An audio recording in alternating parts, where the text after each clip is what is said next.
hablé con Ramón. Se la voy a hacer virtual, o sea que tengo que hacer una segunda prueba. Y después que lleve la constancia del hisopado al liceo. ¿Está?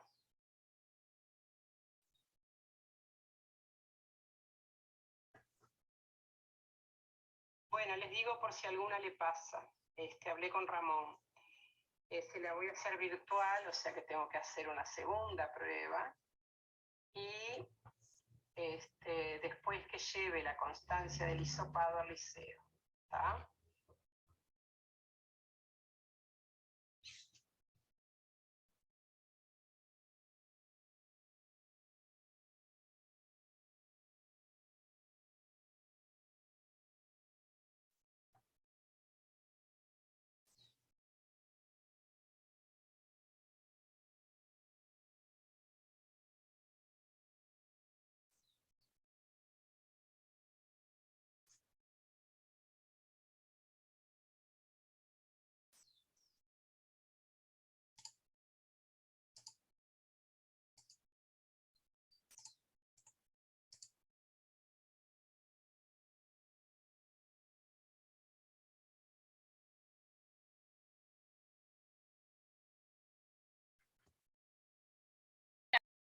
Hola, si les doy a aceptar, pero la verdad que está lenta el internet, hoy terrible está.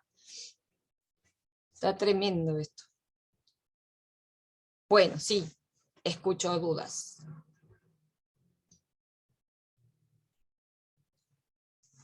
¿Qué más quieran repasar?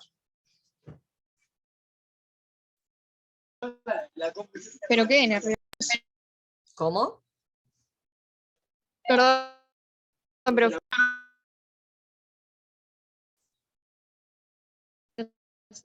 Profe, ¿algo de nervioso que podemos dar? Bueno, ¿qué cosa de nervioso tenés duda? ¿Neuronas, potenciales, sinapsis? ¿Qué es lo que querés repasar?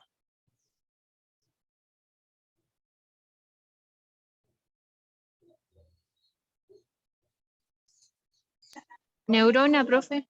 Neurona, bien, vamos a compartir el PowerPoint entonces que ustedes tienen. Vamos a empezar desde el principio con las partes de la neurona, que es lo base para poder entender el resto, ¿sí? Acuérdense, las neuronas tienen ¿cuántas partes básicas?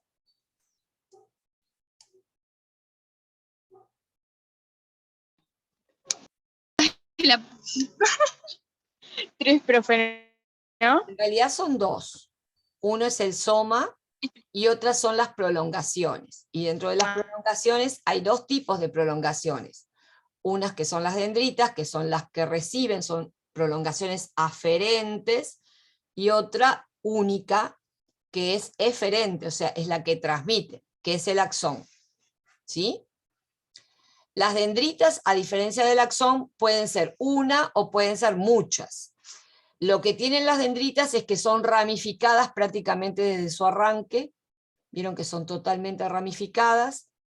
No necesariamente son más cortas, puede haber dendritas muy largas, inclusive a veces más largas que el axón, depende de qué tipo de neurona estemos viendo. En este caso nosotros estamos viendo una neurona multipolar, desde el punto de vista funcional es motora, ¿sí? Y por eso las dendritas son cortas y el axón es largo, pero eso no es una constante, ¿sí? Lo que sí, las dendritas son muchas en este caso, muy ramificadas, a diferencia del axón, que solamente se ramifica en la porción terminal. ¿Sí?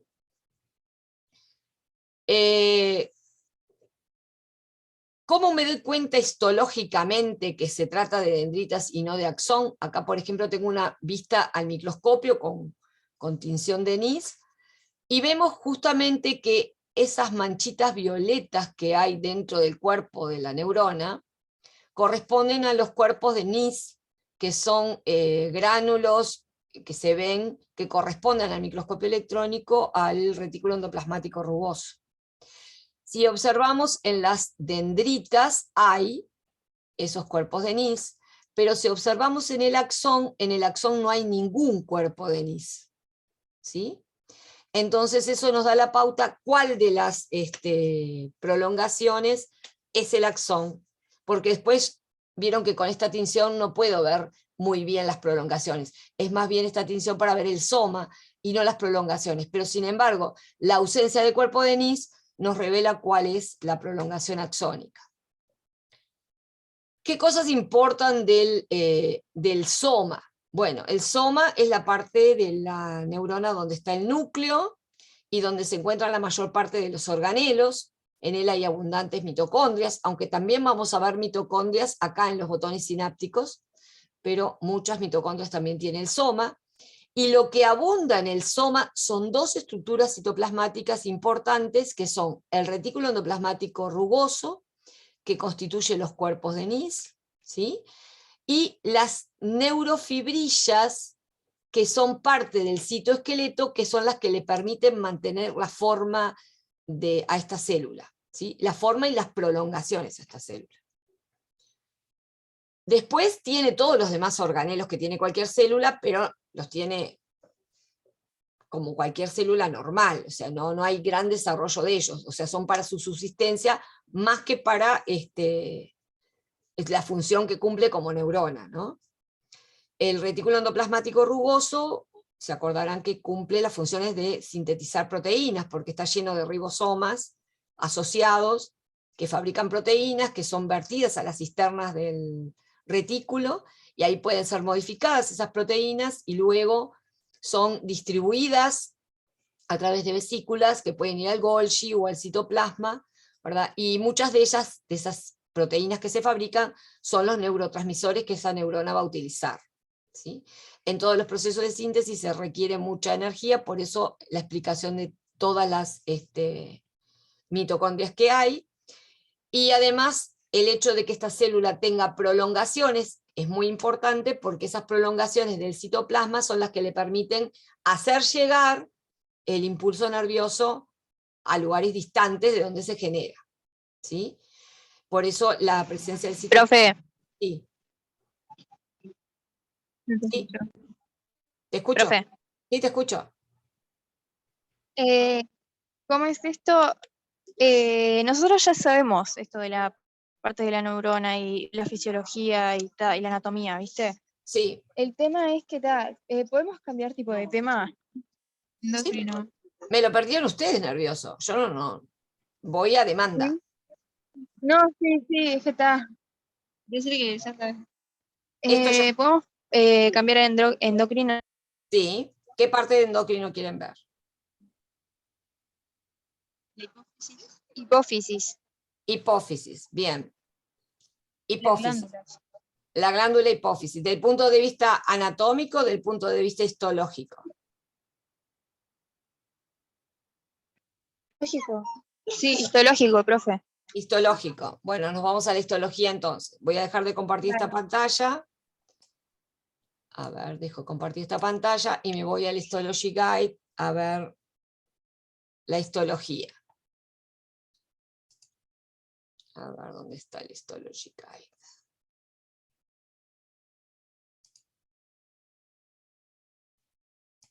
Esperen un cachito. Que se me salió de nuevo. Aquí. Voy a buscar entonces hipófisis.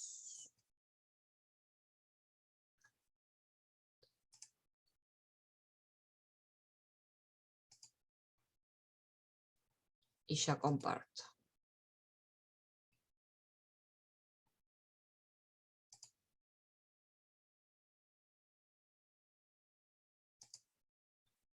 A ver, comparto la pantalla. Ahí. Ahí ven la hipófisis. ¿Sí? Bien. ¿Vieron que es un órgano macizo? También, como todo órgano macizo, rodeado por un estroma. ¿Sí? Y también ese estroma lo tabica, lo divide al órgano. En este caso, la glándula presenta dos sectores, uno que está en la parte posterior, esto sería un corte transversal de la hipófisis, ¿sí? Donde se ve la parte anterior más grande, o también llamada adenohipófisis, y la parte posterior más pequeña, o neurohipófisis. En la transición entre ambas se encontraría la pars intermedia, que nosotros no hablamos mucho, pero lo vi en algunos informes, no le dimos mucha bolilla a la pars intermedia. Nosotros más que nada trabajamos con la adenohipófisis, porque las hormonas que vimos son las de la adenohipófisis. ¿Sí? Bien, en la adenohipófisis nosotros nos vamos a encontrar, como es una glándula, ¿verdad?, que está formada, vamos a ampliarlo, para poderlo ver el detalle. Ahora ya para parar, ahí va apareciendo. Vamos a llevarla al máximo para ver bien claramente cómo están las células. Ahí va.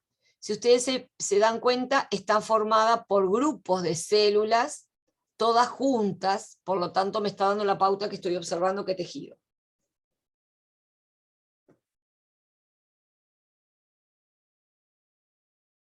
¿Qué tejido estoy observando si veo células juntas?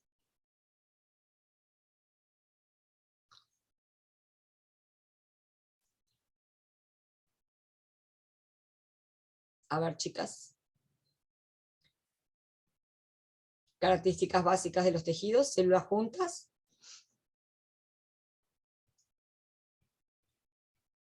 ¿Están por ahí?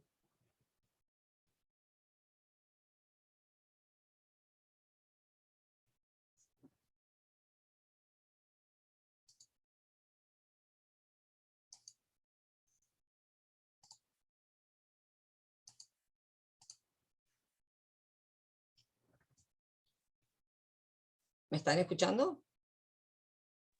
Sí, profe. Bueno, ¿qué tejido caracteriza a células juntas?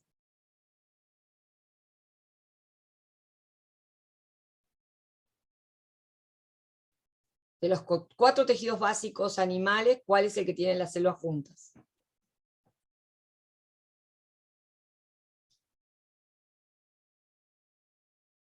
¿No lo recuerdan?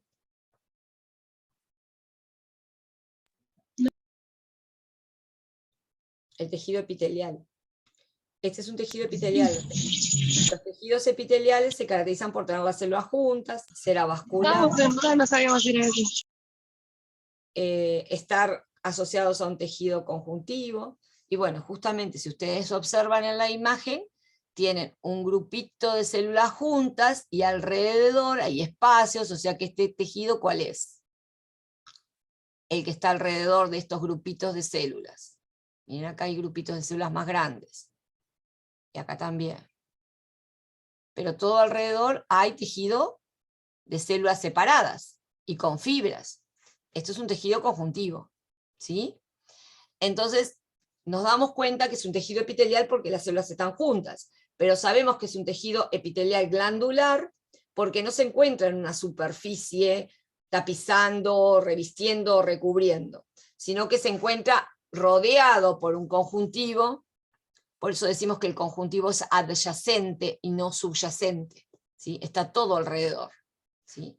Ese conjuntivo es el que le aporta a los vasos sanguíneos para nutrir a este epitelio. Y también es a través del cual este epitelio libera su secreción, ¿sí?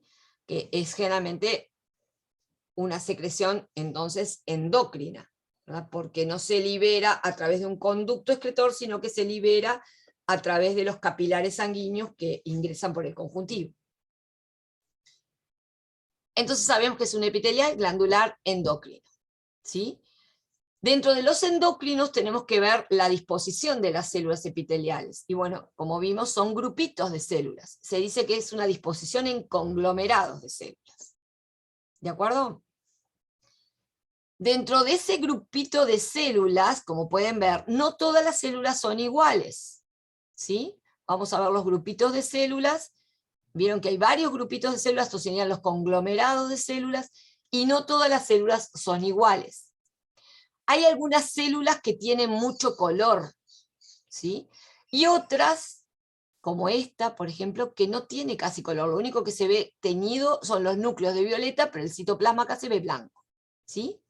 A estas células con color se les llama células cromófilas, ¿sí? Y a las células sin color se les llama células cromófobas.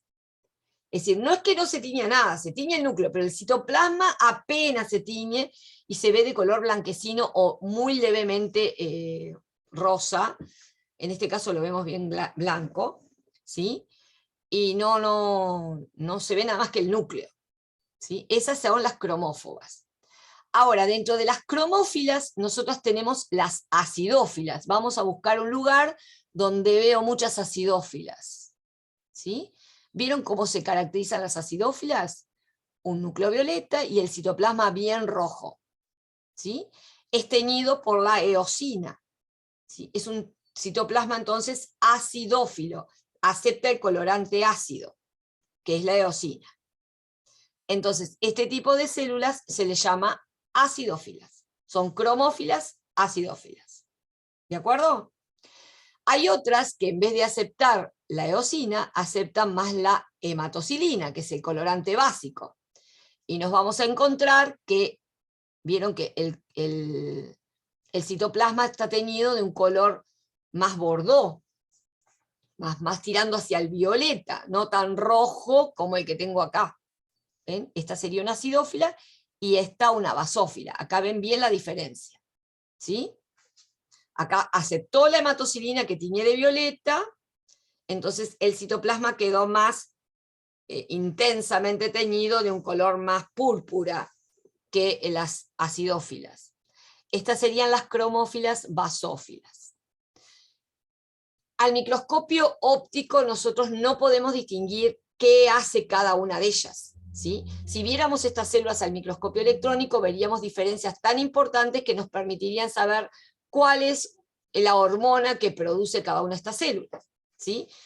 Pero dentro de las acidófilas veríamos las somatotrofas o las lactotrofas, que son las que producen o somatotrofina o prolactina. Las acidófilas tienen esas dos hormonas. Al microscopio óptico yo no les puedo decir cuál es somatotropa o cuál es lactotropa, ¿sí? Es decir, no se distinguen, solamente son acidófilas. Las basófilas son las productoras del resto de las hormonas de la hipófisis, como son la FSH, la LH, que son las gonadotrofinas, la ACTH, la tirotrofina o TSH, ¿sí? Todas esas son hormonas producidas por células basófilas, que al microscopio electrónico yo podría distinguir cuál es cuál, ¿sí? Cuál es una tirotropa, cuál es una gonadotropa o cuál es una corticotropa, ¿sí? Esas al microscopio óptico solamente sé que son basófilas, ¿de acuerdo? Y las otras que nos quedan, que son las cromófobas, vamos a buscar un lugar que haya cromófobas, ¿vieron? Están acá ligeramente teñidas, ¿vieron? No tienen casi color. Comparado con estas no tienen casi color. El citoplasma es paliducho. Bueno, esas células no tienen función secretora.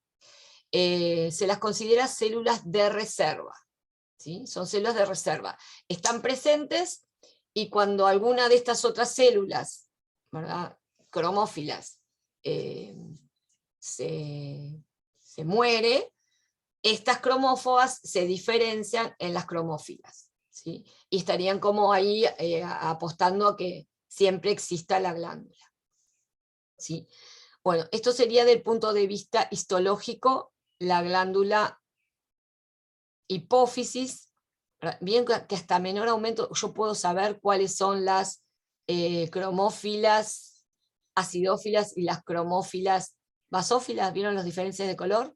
Y las otras que están paliduchas teñidas, esas son las cromófobas, ¿sí? ¿De acuerdo? Bueno, en la parte posterior, vamos a la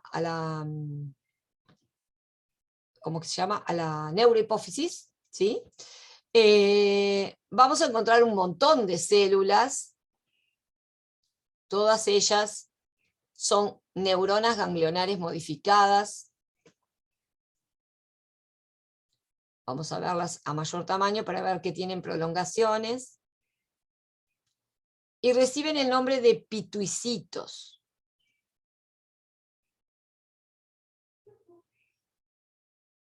Esperen que ahí llega, ¿sí?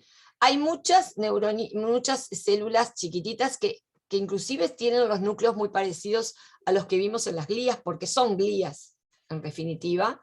Esas son los pituicitos, son las más abundantes. Pero vamos a tener otras células más grandes, que son las que tienen prolongaciones, por ejemplo, esta que tiene prolongaciones. ¿Ven? Toda esta de acá. Esas son células neurosecretoras, son neuronas modificadas, son neuronas simpáticas modificadas, que quedaron ahí atrapadas, y bueno, tienen la característica de segregar sustancias químicas y transmitirlas hacia la adenohipófisis, y ahí almacenarlas en la adenohipófisis, ¿sí? Hay, mejor dicho, perdón, acá se almacenan, esta es la neurohipófisis, acá se almacenan esas en neuronas, mejor dicho, esos neurotransmisores que funcionan como hormonas y que son producidos por el hipotálamo. En realidad estas células no segregan ninguna hormona, sino que almacenan las hormonas producidas por el hipotálamo.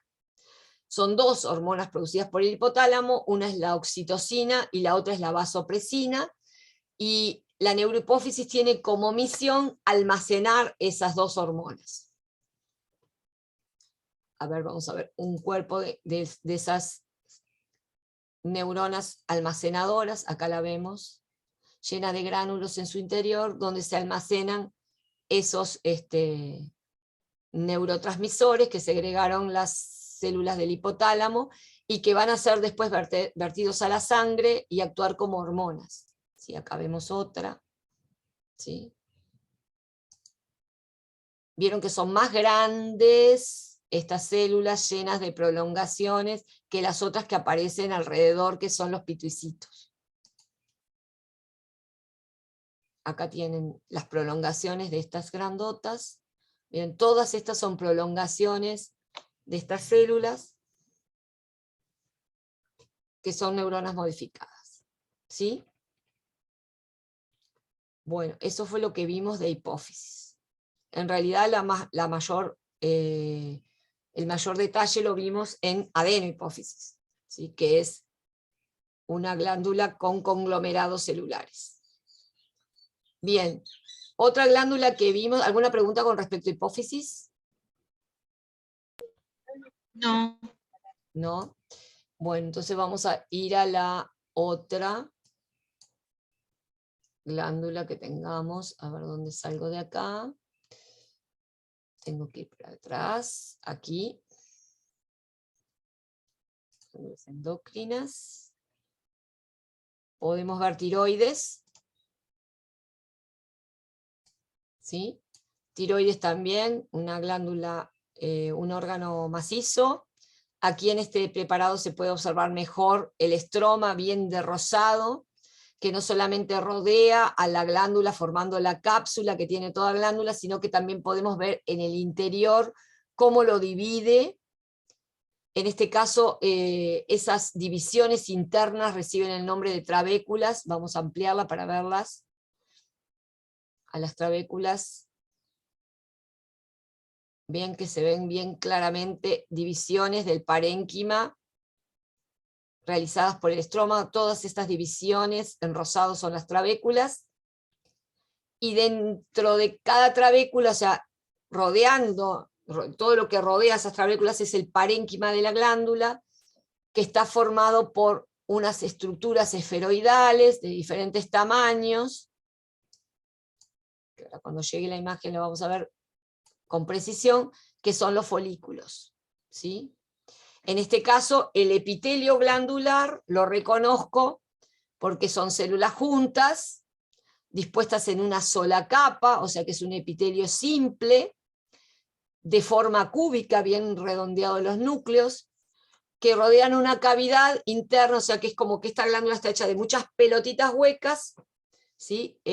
Rodeadas por un epitelio simple cúbico, que es el que segrega las hormonas. ¿Sí?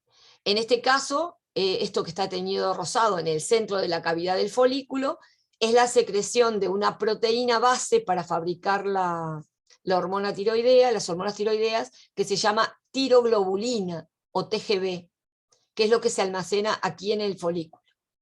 Cuando la glándula tiroides recibe el estímulo de la hipófisis a través de la TSH, o sea, de la tirotrofina, estas células capturan la TGB que almacenaron aquí en el folículo y en el interior de su citoplasma le adicionan átomos de yodo, transforman esa molécula y fabrican la tiroxina, que puede tener 3 átomos de yodo y es la triyodotiroxina, o puede tener 4 átomos de yodo y es la tetrayodotiroxina, que es la T4.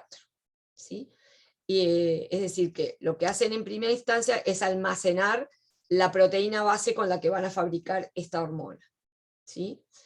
Los folículos entonces están formados por un epitelio simple cúbico que rodea la cavidad folicular, llena de esta sustancia que está hecha a base de TGB, que recibe el nombre de coloide tiroideo. ¿Sí? Las células se llaman células foliculares, las que rodean el folículo, y alrededor del folículo vemos, vamos a ver en mayor tamaño, ahí es lo máximo que lo puedo servir, vemos un tejido conjuntivo con muchas fibras y muchos capilares sanguíneos, que es donde se vierte la secreción. Pero también vamos a buscar en otro lugar, hay otras células entre medio de los folículos, voy a buscar un lugarcito que se vean mejor, acá por ejemplo. Aquí se ven perfectas. Vieron que acá está un folículo, acá hay otro, acá empezaría otro, pero acá hay una cantidad de células en el medio que no pertenecen al folículo. Esas células son las células parafoliculares, se encuentran por fuera del folículo, y estas son las secretoras de la otra hormona de la tiroides, que es la calcitonina. Que si se acuerdan, la calcitonina es aquella hormona que permite que los osteoblastos fijen el calcio a la matriz osteoide, o sea, que calcifiquen al tejido óseo. Estas hormonas estas células, ¿verdad?, son estimuladas cuando los niveles de calcio en sangre descienden, entonces esta célula empieza a liberar calcitonina para que la calcitonina capte el calcio y lo empiece a fijar a los huesos. ¿Sí? O sea, cuando ese calcio hay en excedente, lo captura y lo lleva y lo deposita en el tejido óseo. ¿Sí? ¿Preguntas?